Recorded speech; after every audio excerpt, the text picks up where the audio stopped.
साल सीखे। जिन लोगों ने जितनी साल तक सीखा और आज की इस अधिवेशन से जो निकल करके सामने आया, इस बात को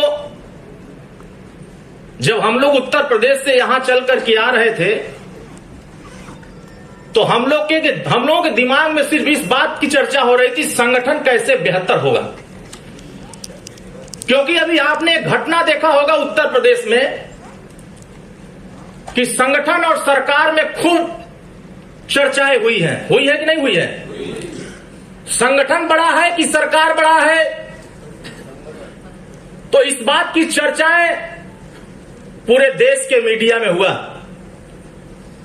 उत्तर प्रदेश की राजनीति में भी खूब चर्चा हुआ, देश की राजनीति में इसकी खूब चर्चा हुआ कि संगठन अगर नहीं होता क्या उत्तर प्रदेश में भारतीय जनता पार्टी और एनडीए की सरकार हो पाती? क्या अगर संगठन नहीं होता तो जो महाराष्ट्र की धरती पर सरकार है क्या वो सरकार बन पाता? क्या कुल मिला जुला करके इस पूरे भारतवर्ष में जितनी भी सरकारें बनी हैं जनता द्वारा, वो संगठन के दम पर बनी है। इसी संगठन को मजबूत करने के लिए जब हम सभी लोग मिलकर के सदस्यता अभियान को गति दिया और हम सभी लोगों ने सक्रिय सदस्य बनने के लिए 100 सदस्य बनाने का फैसला किया, बहुत सारे लोग सक्रिय सदस्य बने और लोगों को बनाया। जिन लोगों ने 100 सदस्य बना करके हम लोगों तक पहुंचाया, पार्टी कार्यालय तक पहुंचाया, पार्टी ने तो यही निर्देश दिया था कि सभी जातियों को समाहित करके सक्रिय सदस्य बनाया जाएगा। जब सभी जातियों को समाहित करके हमने 100 सदस्य बना के सक्रिय सदस्य हो गए, उसी 100 में से आप 10 ऐसे नेता को चुनाव कर लीजिए जो सभी जातियों से समाहित हो और उन्हीं को नेता बना दीजिए। मुझे लगता है संगठन बेहतर होने से कोई रोक नहीं पाएगा। और इसी बात की चर्चा जब हम लोग जिले में जाते थे, सम्मेलन करते थे, कार्यकर्ताओं के साथ बैठक करते थे, हमने 100 सदस्य तो बना लिया, लेकिन कभी उन 100 सदस्यों की बैठक करने की हिम्मत हम लोगों ने कोशिश किया? अगर हम 100 सदस्यों के बीच में जाकर के जिन लोगों ने बनाया है, अगर उनका सर्वेक्षण कर लिया जाए, परीक्षण कर लिया जाए, तो 100% अगर नहीं मिलेंगे तो 70%, 60% भी अगर उन 100 में से हमारे साथ आ गए तो बताइए संगठन मजबूत हुआ कि नहीं हुआ? इस बात की चर्चा, इस बात का दिमाग में रखना कि जिनको मैं सदस्य बना रहा हूं वो पढ़े लिखे हैं कि नहीं, जिनको मैं पदाधिकारी बना रहा हूं वो पढ़े लिखे हैं कि नहीं, जिनको पदाधिकारी बना दिया गया अगर वो किसी दूसरे को नहीं समझा पा रहे हैं तो उनका पदाधिकारी बनना सही है कि गड़बड़ है? आज यहां जितने लोग बैठे हैं सभी लोग तो पदाधिकारी बन के बैठे हैं, सभी लोग पदाधिकारी बन के बैठे हैं तो विचारधारा समझ के बैठे हैं ना। 21 साल के संघर्ष में जो विचारधारा लेके चला गया, बहुत सारे लोग इस बीच में बैठे हैं जिन लोगों के दिमाग में आज भी वह विचारधारा चल रही है। मैं याद दिलाना चाहता हूं, यहां हमारे वरिष्ठ नेतागण बैठे, माननीय नेताजी भी बैठे, जब पार्टी की स्थापना लेकर के चले थे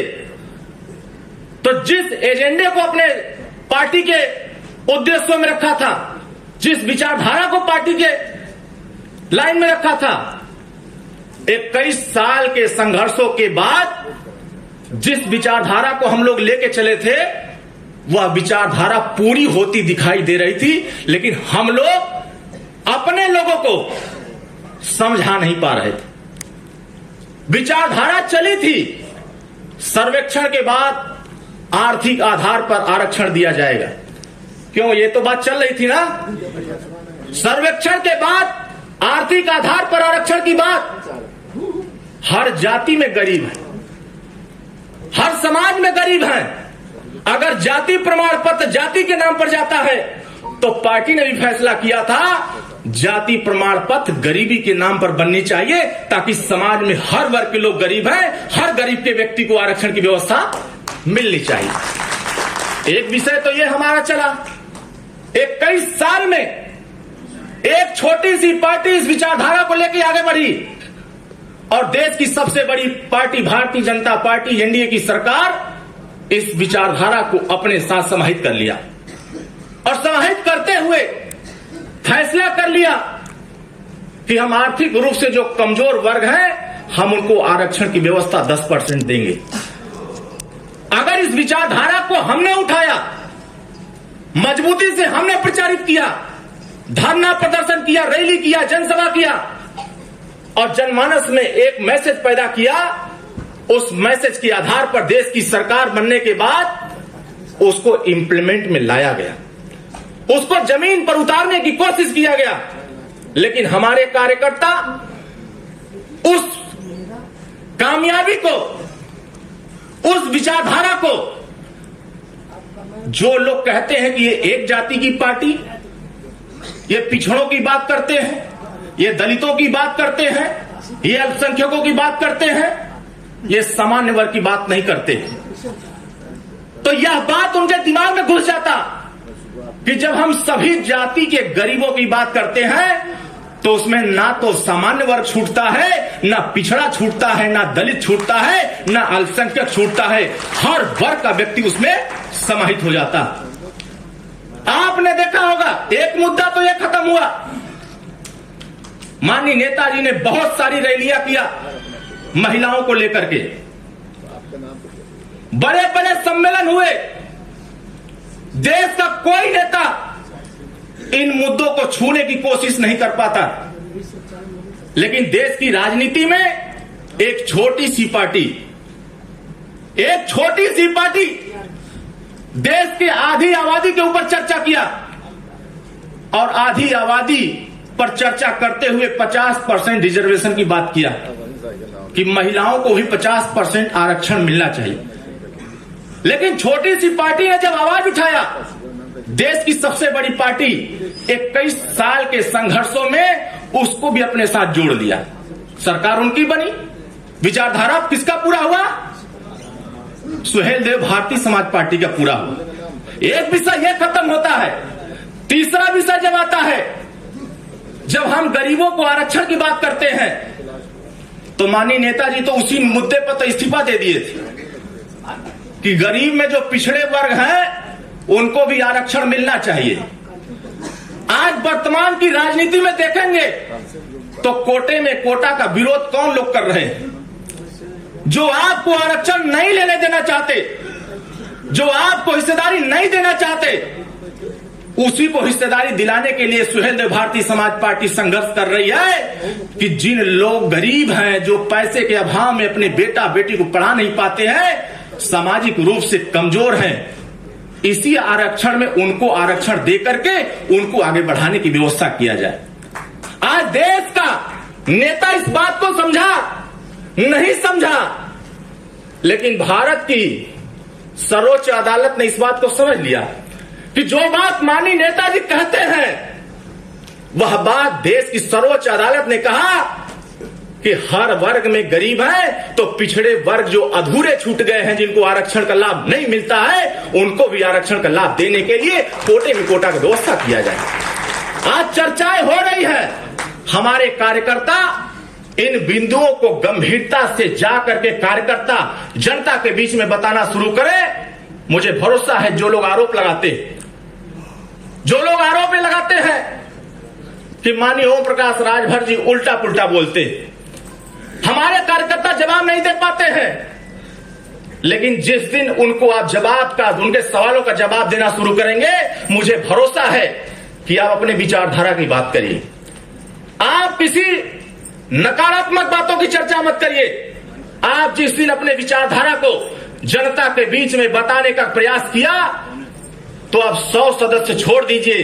हजारों सदस्य बनने के लिए आपके पीछे पीछे लोग दौड़ेंगे कि हमें सदस्य बनाइए, हम आपकी पार्टी के साथ जुड़ना चाहते हैं। मैंने देखा है इसी उत्तर प्रदेश में हमारे सभी कार्यकर्ता जिम्मेदार बैठे हैं। हम लोग घोसी उपचुनाव लड़ रहे थे, घोसी उपचुनाव लड़ रहे थे, भारतीय जनता पार्टी के प्रत्याशी थे और हम लोग वहां चुनाव प्रचार में 600 लोग लगे थे। आज जो लोग नेता बने हुए हैं, चाहे वो पिछड़ा वर्ग मोर्चा के हो, दलित वर्ग मोर्चा के हो, अल्पसंख्यक मोर्चा के हो, किसान मोर्चा के हो, युवा मोर्चा के हो, महिला मंच के हो, अगर ये सभी विंगों के नेता अपने अपने समाज को खाली जोड़ने का काम करें तो अलग अगर बैठक होगी तो महिला मंच की अलग जब बैठक होगी, किसान मंच की अलग बैठक होगी, युवा मंच की अलग बैठक होगी, महिला मंच की अलग बैठक होगी, तो सबके नजारे जब अलग दिखाई देंगे तो सुहेलदेव भारतीय समाज पार्टी का कारवां 10 गुना आपको बड़ी दिखाई देगी। तब आपको कमजोरी कहीं से नजर नहीं आएगी। आज पूरे देश में महाराष्ट्र की धरती पर हम लोग बैठे हैं, चर्चा बहुत देश तक हो रही है और ये सुहेलदेव भारतीय समाज पार्टी यहां से जाने के बाद हर एक कार्यकर्ता, अभी चुनाव चिन्ह बदल गया हम लोगों का, विरोधी भी तो सतर्क है इस बात से। चुनाव चिन्ह बदल गया, इस माते की विरोधी कह रहा है कि हम इसको छीन लेंगे, इनका छीन लिया गया, लूट लिया गया, हार के डर से छोड़ दिए, प्रचार हो रहा है। यहां बैठा हुआ हर एक व्यक्ति जो सुहेलदेव भारतीय समाज पार्टी का सच्चा समर्पित कार्यकर्ता है, अपने अपने सोशल मीडिया पर जैसे आप प्रोफाइल पिक्चर पर अपना फोटो लगाते हैं, उसी तरीके से अपने फोटो के साथ चाबी निशान का भी फोटो लगा करके अपने पोस्टर पर लगा दीजिए, अपने प्रोफाइल पर लगा देंगे तो 2000 भी सदस्य आपके प्रोफाइल पर जुड़े होंगे तो 2000 सदस्य को भी पता चल जाएगा कि चुनाव चिन्ह चाबी अब सुहेलदेव भारतीय समाज पार्टी का हो गया। ये तो विरोधी भी प्रचार करते हैं, यह विषय नहीं है, लेकिन जो घोसी उपचुनाव में हमने विषय देखा था वह विषय बहुत गंभीर है। राजभर समाज की जहां आबादी होती है वहां तो हमारे नेता तुरंत 10 आदमी दे देते हैं, लेकिन दूसरे बिरादरी का 10 आदमी जब चर्चा करना होता है तो कहते हैं हम राजभर के अलावा दूसरे को नहीं ले पाए। जब आपको विधायक बनाना है, सांसद बनाना है, तो मान्यवर कांसी राम जी ने एक आंदोलन चलाया था, एक विचारधारा, एक वोट और एक नोट का। आपसे एक वोट चाहिए और एक नोट चाहिए। उसी तरीके से अगर आप एक वोट का इंतजाम अपने अपने बूथों पर अपने अपने दूसरी जाति से करने का प्रयास किया तो 10 रुपया लेकर के उनको अपनी सुरक्षा देने का जिम्मेदारी निर्वहन करने के लिए उनके साथ एक समन्वय बना करके उनकी समस्याओं के निदान के लिए अगर आपने उनके साथ जोड़ करके प्रयास करने का कोशिश किया तो मुझे लगता है कि जो एक वोट और एक नोट की बात थी वह सुहेलदेव भारतीय समाज पार्टी का हर एक कार्यकर्ता एक वोट और एक सदस्य और उससे 10 रुपया जो ले रहे हैं उनके थाने, तहसील, ब्लॉक, कचहरी हर जगहों पर उनकी सुरक्षा देने की जिम्मेदारी को गंभीरता से उनके साथ खड़ा कर देंगे तो जो समाज आपसे जुड़ रहा है उसको भी भरोसा हो जाएगा कि सुहेलदेव भारतीय समाज पार्टी ने 10 रुपए में सम्मान देने की बात किया, 10 रुपए में सुरक्षा देने की बात किया तो हमारे कार्यकर्ता उसको दे रहे हैं।